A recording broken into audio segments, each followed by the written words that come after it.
శంకరాచార్యుల వారు కూడా ఏం చెప్పలేదండి. దేహో దేవాలయ ప్రోక్తో జీవో దేవ సనాతన త్యజేత్ అజ్ఞాన నిర్మాల్యం అన్నారు. అజ్ఞానం అనేటటువంటి నిర్మాల్యాన్ని తీసిపారేయాలి అన్నాడు. అప్పటిదాకా మాత్రం మనం ఇంకా ఇబ్బందికరంగానే ఉంటుంటాము అని. అజ్ఞానం ఉన్నంతసేపు మనం ఆలోచించేటువంటి విధానం వేరు, జ్ఞాని అయితే వచ్చేటువంటి విధానం వేరు. ఇప్పుడు ధ్యానం ఎందుకు చేస్తున్నాను తెలుసా?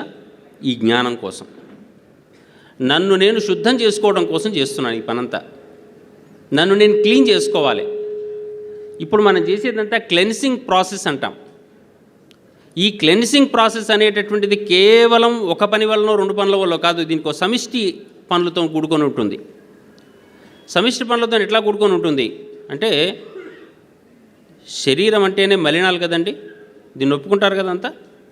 పొద్దున్న లేచినప్పటి నుంచి నోట్లో నుంచి కండ్లలో నుంచి మలమూత్రాల రూపంలో అంత మలినాలేగా బయటకు వస్తున్నాయి.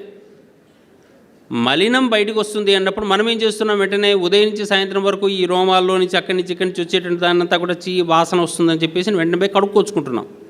దీనిపై ఈ కారుకు వాటర్ వాషింగ్ చేసేస్తున్నాం. మళ్ళీ సాయంత్రం కాగానే మళ్ళీ ఇంకోసారి రోజుకు 2 సార్లు స్నానాలు చేయటం. ఎందుకు చేస్తున్నాం ఈ పని అంతా? Cleansing process. అంతా కూడా చెత్త అంతా నిండిపోయింది, దీన్ని క్లీన్ చేసుకోకపోతే లాభం లేదు అని చెప్పేసి. మరి ఈ బయటికి వచ్చేటటువంటి ఈ చెత్తకు లోపల కారణం ఏమై ఉంటుంది? ఇదంతా కూడా బయటికి కనిపించేది, కానీ లోపల ఉండేటటువంటివి గుండె లోపలే ఉంది, ఊపిరితిత్తుల లోపల ఉన్నాయి, పేగులు ఉన్నాయి, జీర్ణ వ్యవస్థ ఉంది, సర్క్యులేషన్ సిస్టమ్ ఉంది, అన్ని సిస్టమ్స్ అన్ని లోపల ఉన్నాయి కదా మన దగ్గర. ఇన్ని సిస్టమ్స్ లోపల ఉన్న తర్వాత ఆ సిస్టమ్స్ పనిచేస్తేనే కదా ఈ బయటికి వచ్చేటటువంటి వ్యవహారం అంతా నడిచేది. ఇది పెద్ద పిండి గిర్ని అనుకోండి, గిర్ని పెద్ద వడ్ల గిర్ని. ఒడ్లు ఒక దగ్గర నుంచి వస్తాయి, తవుడు ఒక దగ్గర నుంచి వస్తుంది, పొట్ట ఒక దగ్గర నుంచి వస్తుంది, నీళ్ళు ఒక దగ్గర నుంచి వస్తుంటాయి. ఇటువంటిదే ఇది దేహం కూడా. మరి లోపల ఉండేటటువంటి దానికోసం చేసేటటువంటి పనులు ఏంటయ్యా అంటే, అప్పుడప్పుడు కొంచెంసేపు ప్రాణాయామం చేసుకొని శరీరం లోపల శుద్ధి చేసుకోవడం మొదలుపెట్టాలి. ఎక్కువసేపు అక్కర్లా, కొద్దిసేపు చేయాలి. ఇంటర్నల్ క్లెన్సింగ్ అంటాం దీన్ని. ఈ 2 దాటిన తర్వాత అసలు ఈ శరీరాన్ని నడిపిస్తున్నది ఏమిటి? ఇప్పుడు శరీరాన్ని నడిపిస్తున్నది ఏంటి? శరీరమేనా? ఆపరేటింగ్ సిస్టమ్ అంటాం. నాకు కోపం వచ్చిందండి బాగా, మిమ్మల్ని అందరినీ చూస్తుంటుంటే ఇట్లా అంటారా నన్ను అన్నది ఎవరు? మనస్సా, శరీరమా, ఆత్మ? ఆత్మ అంటుందా? ఏమంటుంది? మనస్సు మాట్లాడుతుంది. శరీరానికి మాట్లాడే శక్తి లేదు, ఎందుకంటే ఎప్పుడు దీంట్లో శక్తి పోయిందో దీన్ని పడేస్తారు అవతల. పైనుంచి ఒక దండ 2 కట్టెలు అయిపోయింది. లోపల ఉండేటువంటి ఆత్మకు దేనితోని సంబంధం లేదు. అది ఉంటే మనం బతుకుతున్నాం, అది లేకుంటే మనం లేము. ఈ రెండింటి మధ్యలో లింకింగ్ సిస్టమ్ ఒకటి ఉంది, దాంతోనే సమస్య. కర్మలు మోసుకొచ్చేది కూడా అదొకటే.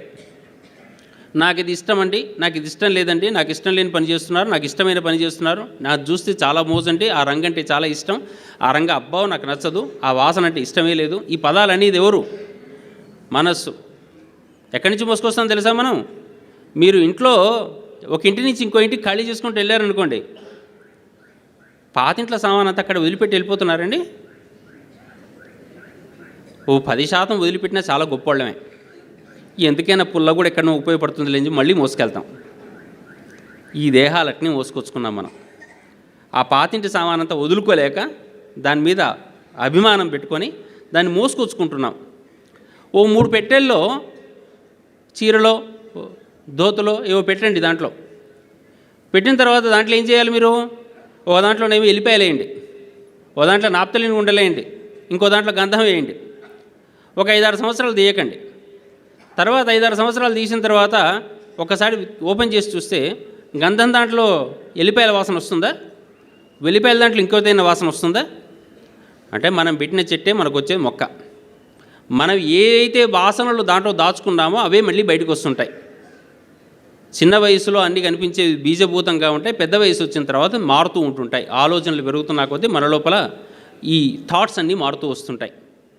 కాబట్టి పాతింటి వస్తువులు కొత్తింటికి తెచ్చుకున్నట్టుగానే ఇప్పుడు మనతో పాటు వచ్చినటువంటి అనేక రకాల ఇష్టాలు, అయిష్టాలు ఇవన్నీ కూడా మనను అనేక రూపాలు ఇబ్బంది పెడుతున్నాయి.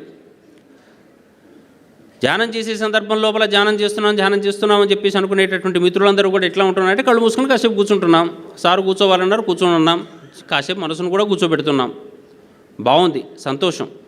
ఫర్దర్గా ఇంకేమైనా మాట్లాడుకోవాలా? ఏం మాట్లాడుకోవాలి? అయిపోయింది, మరి నెక్స్ట్ ఏం చేస్తున్నారు? ధ్యానం చేయడం అయిపోయింది, 1 గంట కూర్చున్నాం, సార్ చెప్పారంటే 4 గంటలు కూర్చున్నాం, మీకు అవకాశం కలిగింది, అదృష్టవంతులు అనుకుంటాం. 4 గంటలు అయిపోయిన తర్వాత 5వ గంటలో మనం చేస్తున్న పని ఏంటి? మళ్ళీ వాడు అట్లా అన్నాడు, వీడు ఎట్లా అన్నాడు, మేము చాలాసేపు కూర్చున్నాను కదా, వీళ్ళు ఇట్లా అంటారా, మన పిరమిడ్ వాళ్ళ పిరమిడ్ కన్నా గొప్పగా ఉండాలి, ఇంతేనా? ఈ చర్చలు చేసుకుంటామా? బాగా ఆలోచిస్తే జరిగేది ఏంటంటే, కూర్చున్నంతసేపే కూర్చోవటం అయిపోయిన తర్వాత కూడా నిరంతరము మన మనస్సును మనకన్నా ఉన్నతమైనటువంటి భావనలతో ఉన్నతమైన శక్తి దగ్గర కూర్చోబెట్టగలిగినటువంటి స్థితి ఎన్నడ ఏర్పడుతుందో అప్పుడు ధ్యానం.